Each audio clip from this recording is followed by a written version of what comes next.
ابو ذر ایک جوڑا پہنے ہوئے تھے اور ان کا غلام بھی جوڑا پہنے ہوئے تھا۔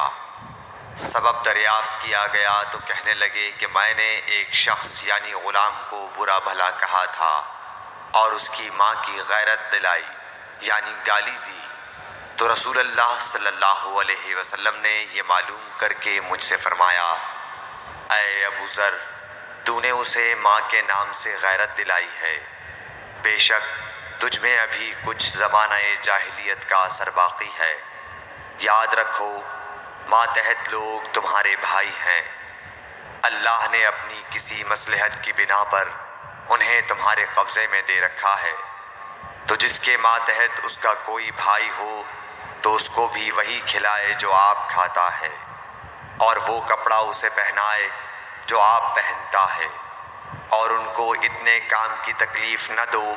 کہ ان کے لیے مشکل ہو جائے، اور اگر کوئی سخت کام ڈالو تو تم خود بھی ان کی مدد کرو۔ صحیح بخاری حدیث نمبر 31۔